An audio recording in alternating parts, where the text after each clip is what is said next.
কি চমৎকার দেখা গেল তুরস্কেতে ব্লিংকেন গেল, আমজনতা এক যে হইল, এরপরে দৌড়ানি দিল, সংঘর্ষ শুরু হলো, দে দৌড়। ভাবিকে কয় টাকা একলগে করছো? আমি শোনো ভাবি, আমি 2-4-5 টাকা একত্রে করে ফেলছি। কেন? খুশিতে।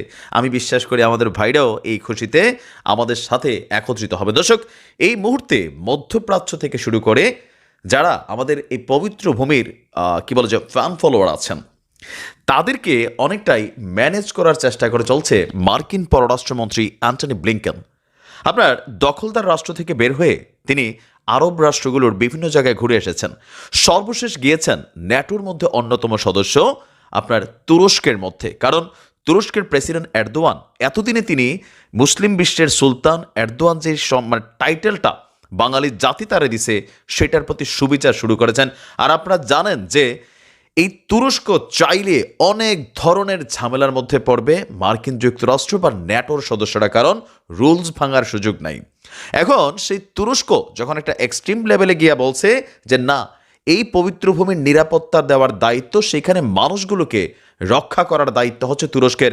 এরপরই মার্কিন পররাষ্ট্রমন্ত্রী অ্যান্টনি ব্লিংকেন উড়ে গেছেন কোথায়? তুরস্ক। গভীর রাতে এই লোক আপনার তুরস্কে পৌঁছেছেন। আপনারা জানেন যে তুরস্কে মার্কিন সেনাবাহিনীদের ঘাঁটি আছে। সবচেয়ে নিরাপদ যে আশ্রয়স্থল, সেটার নাম হচ্ছে গ্রিন জোন 2। সেখানে তাদের সেনারা প্লেন থেকে নামার পর একদম কি বলা হয় যে বুলেট প্রুফ জ্যাকেট থেকে শুরু করে সর্বোচ্চ সিকিউরিটি দিয়ে তাকে নিয়ে গেছিল মার্কিন সামরিক ঘাঁটিতে। এরপরই বিষয়টা সকালবেলা চাউর হয়ে যায় পুরো তুরস্কে যে আমেরিকার এই মন্ত্রী এখানে এসেছেন। টার্গেট কি? এটা সবাই বোঝে। এরপরেই তুরস্কের আম জনতা সবাই একত্রিত হয়েছেন। কারণ কি? যে এবার এই মার্কিন ঘাঁটিকেই উড়াই দিবে। দিনভর সেখানে জড়ো হইতে হইতে প্রায় লাখখানেকের মানুষ জড়ো হয়েছে। আর জড়ো হয়ে ব্লিংকেন যখন এই ঘাঁটিতে আছে, সামরিক ঘাঁটিতে, তখনই আপনার বাহির থেকে সেই ঘাঁটি ভেঙে, মানে যে নিরাপত্তা বেড়া ছিল বা ডিফেন্স সিস্টেম ছিল, সেটাকে ভেঙে ভেতরে প্রবেশ করেছে। এক ধরনের রণক্ষেত্রে পরিণত হয়েছে এই পরিস্থিতিতে। আর এই পরিস্থিতিটা বেসিক্যালি তুরস্কের সরকারের পক্ষ থেকে না, যেহেতু তুরস্কের সরকার এই মুহূর্তে বীরদের পক্ষে ভাইব দিচ্ছে। আর আপনারা জানেন যে তুরস্কের প্রেসিডেন্ট এরদোয়ানের যেই নির্বাচনকালীন বক্তব্যগুলো ছিল বা নির্বাচনে তার এই যে রিব্যাক করা, প্রধান একটা কারণ ছিল অ্যান্টি কি বলা হয় যে আমেরিকা একটা মুভমেন্ট। কিন্তু নির্বাচনের আগে আমরা দেখেছি যে ভোটের মাঠে তিনি বেশিরভাগ ভোট পেয়েছিলেন যারা আমেরিকার বিরোধিতা করে।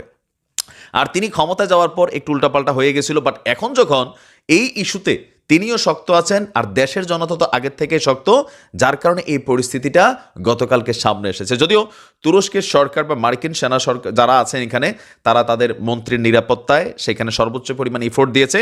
যদিও আপনার তুরস্কের পররাষ্ট্রমন্ত্রীর সাথে একটা বৈঠক হয়েছে অ্যান্টনি ব্লিংকেনের। আর পেশাগত দায়িত্ব পালনের জন্য বা বিদেশি যারা রাষ্ট্রদূত আছেন, এই ধরনের ক্যারেক্টার, তাদের নিরাপত্তার জন্য কিন্তু সেই দেশের পুলিশ প্রশাসন কাজ করে, ইচ্ছাই হোক অনিচ্ছাই হোক। আর মাঝখানে এই বিষয়টাকে ট্যাকেল করতে গিয়ে পুলিশের সাথে চেয়ার ছোড়াছড়ি, ঢিল, ইট, পাটকেল, এগুলো কিন্তু হইয়া সেখানে একটা অস্থির পরিস্থিতি তৈরি হয়েছে। সমাবেশ থেকে দাবি উঠেছে তুরস্ক থেকে এই মার্কিন সামরিক ঘাঁটি সরাতে হবে, কিন্তু এটা অসম্ভব। YONO Y? বিকজ ন্যাটো তাদের যেই সদস্য রাষ্ট্রগুলো আছে সেখানে কিন্তু তাদের ঘাঁটি করে রাখে। আর আপনারা জানেন যে ন্যাটোর বাপ হচ্ছে আমেরিকা। সো আমেরিকা ন্যাটোর সদস্য রাষ্ট্র যারা আছে প্রত্যেক দেশেই তাদের ইকুইপমেন্ট, মেশিনারিজ, অনেক কিছু কিন্তু লোড আনলোড করে ফালাই রাখছে, যখন কাজে লাগবে ব্যবহার করা হবে। কিন্তু এই প্রথমবারের মতন বিশ্ববাসী দেখলো এখানে যারা জড়ো হয়েছিল, তুরস্ক মুসলিম বেসিস দেশ হলেও অমুসলিমদের সংখ্যাও কিন্তু সেখানে একটা হিউজ পরিমাণ আছে। আর গতকালকের এই আন্দোলনে শুধুমাত্র মুসলিমরা যে গিয়েছে তা না, সেখানে অমুসলিমরাও গিয়েছে, যারা মনে করছে আমাদের পবিত্র ভূমিতে এই মুহূর্তে যেই ঘটনাগুলো ঘটছে, দখলদারদের থেকে বেশি দায়ভার গ্রহণ করতে হবে মার্কিন যুক্তরাষ্ট্রকে। তুরস্কের পররাষ্ট্রমন্ত্রীর সাথে যে সফল বৈঠক হয়েছে, এগুলো দিয়ে ওইরকম মাল কারায় নেই। কারণ আপনার ব্লিংকেন চাচ্ছে আর কি যে মধ্যপ্রাচ্য অথবা এই রাষ্ট্রগুলো যারা আছে একটু বস টাইপের, এদেরকে একটু ম্যানেজ ট্যানেজ কইরা, কারণ আরব লীগ থেকে তো চটকানা খাইয়ে আসছে, এখন আসছে এখানে। ফিলিস্তিনিও কিন্তু কোনো রকম কাজ দেয় নাই, ইনশাল্লাহ কাজে দিবে না।